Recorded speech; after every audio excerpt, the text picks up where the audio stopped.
Hi friends, मैं विभा। आज मैं आपको इंटरमीडिएट समाजशास्त्र में पहला टॉपिक भौगोलिक सांस्कृतिक पर्यावरण का मानव जीवन पर क्या प्रभाव पड़ता है इसका वर्णन करूंगी। सबसे पहले भौगोलिक पर्यावरण से क्या तात्पर्य है।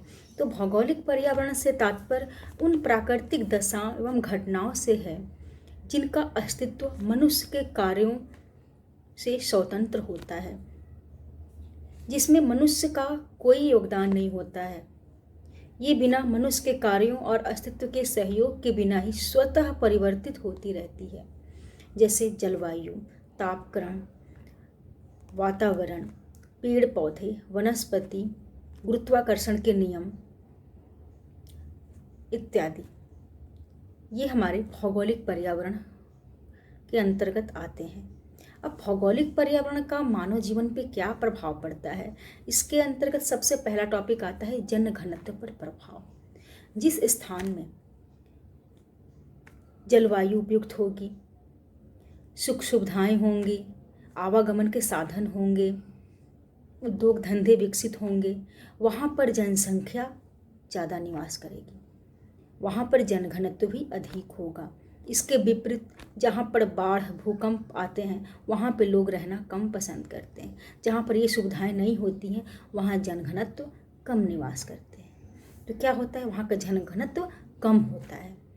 दूसरा है सामाजिक संस्थाओं पर प्रभाव। सामाजिक संस्थाओं के अंतर्गत हम परिवार, प्रथा और विवाह को सम्मिलित करते हैं। सबसे पहला परिवार। जिन स्थानों पर भौगोलिक परिस्थितियां अनुकूल नहीं होती हैं, वहाँ पर संयुक्त परिवार ज़्यादा पाया जाता है। वहाँ पर अधिक व्यक्तियों को एक साथ जुटकर कार्य करने की आवश्यकता होती है। इसके विपरीत नगरों में लोगों को प्रकृति से कम संघर्ष करना पड़ता है, वहाँ पर एकाकी परिवार की संख्या ज़्यादा होती है। दूसरा नंबर आता है प्रथा। तो जहाँ पर भौगोलिक परिस्थितियाँ अनुकूल नहीं होती हैं, वहाँ पर अंधविश्वास विकसित होता है।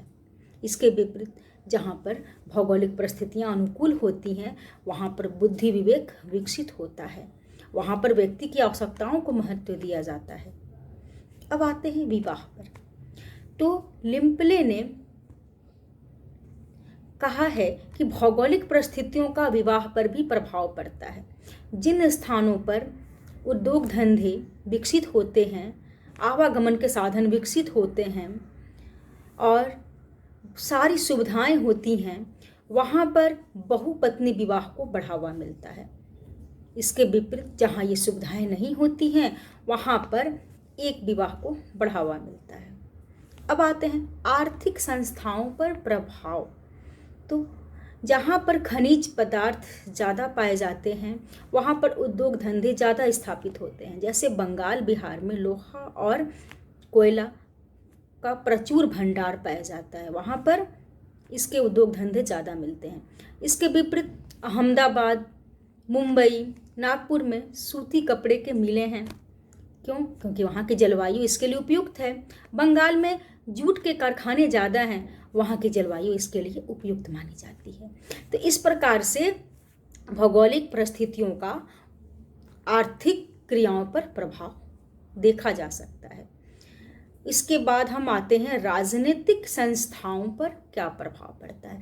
तो राजनीतिक संस्थाओं के अंतर्गत हम सबसे पहले संगठित राज्य और सरकार का स्वरूप लेते हैं। संगठित राज्य में जैसे गंगा यमुना के मैदानी भागों में संगठित राज्य ज़्यादा पाए जाते हैं, क्योंकि यहाँ पर सुख सुविधाएं ज़्यादा होती हैं, उद्योग धंधे विकसित होते हैं, कल कारखाने होते हैं, लोग ज़्यादा निवास करते हैं, तो यहाँ पर संगठित राज्य पाए जाते हैं। इसके विपरीत जहाँ पर बाढ़ भूकंप आते हैं, जहाँ पर ये सुख सुविधाएं नहीं होती हैं, वहाँ पर संगठित राज्य नहीं पाए जाते हैं। यहाँ पर आर्थिक समानता भी अधिक पाई जाती है। जहाँ पर आर्थिक समानता होती है, वहाँ पर सरकार का जो स्वरूप होता है लोकतंत्रीय होता है। अब जहाँ पर प्रकृति ने ये सुविधाएं प्रदान नहीं की है, वहाँ पर समाज दो भागों में बढ़ जाता है। कृषक समाज, श्रमिक समाज, पूंजीवादी, जमींदार। धनिक जो है निर्धन का शोषण करता है और शासन का प्रमुख जो बागडोर होता है किसी व्यक्ति के हाथ में आ जाता है। और क्या होता है, सरकार का जो स्वरूप होता है कुलीन तंत्रीय हो जाता है। इस प्रकार से क्या होता है, राजनीतिक संस्थाओं पर भी भौगोलिक परिस्थितियों का प्रभाव देखा जा सकता है। अब आता है धार्मिक संस्थाओं पर क्या प्रभाव पड़ता है।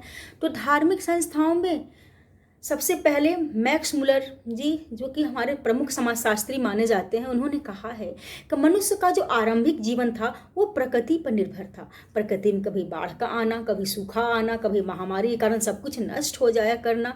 तो व्यक्ति का जो ये सब समझ के बाहर था इन सबको समझ पाना। तो ऐसे में क्या हुआ, व्यक्ति जो है अलौकिक शक्तियों में विश्वास करने लगा, जिसका उदाहरण आज भी हमारे समाज में देखने को मिलता है। सूर्य, चंद्र, इंद्र, वायु, अग्नि आज भी हमारे समाज में पवित्र व पूजनीय माने जाते हैं और इनकी हम पूजा आराधना करते हैं। इस तरह से सामाजिक जीवन पे क्या प्रभाव पड़ता है इसको स्पष्ट कर दिया गया है। अब आता है सांस्कृतिक पर्यावरण। तो सांस्कृतिक पर्यावरण के अंतर्गत जीवन के उन ढंगों को सम्मिलित किया जाता है जो कि सामाजिक सीख और व्यक्तियों के अनुभवों से संबंधित होता है। इसके अंतर्गत मकान का स्वरूप, खान पान, वेशभूषा, साहित्य और कला को सम्मिलित किया जाता है। सबसे पहले मकान का रूप।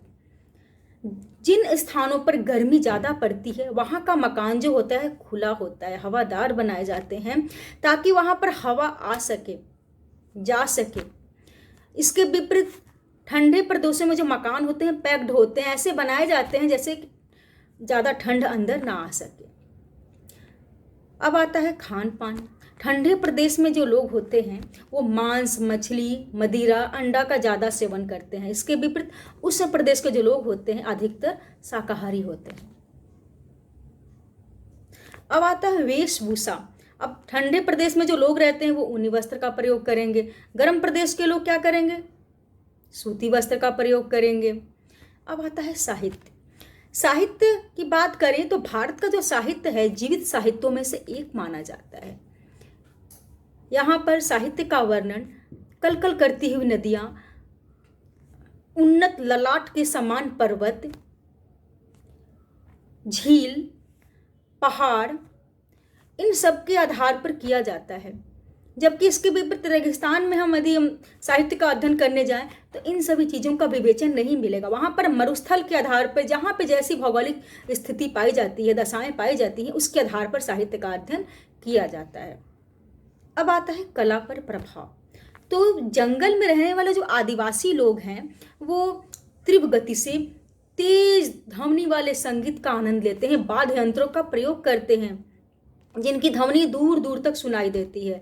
इसके विपरीत शांत प्रदेश के लोग या फिर शांत जहाँ की प्रकृति होती है वहाँ पर मंद गति से प्रवाहमय संगीत का आनंद लेते हैं। इस तरह से आपका टॉपिक कंप्लीट होता है। धन्यवाद।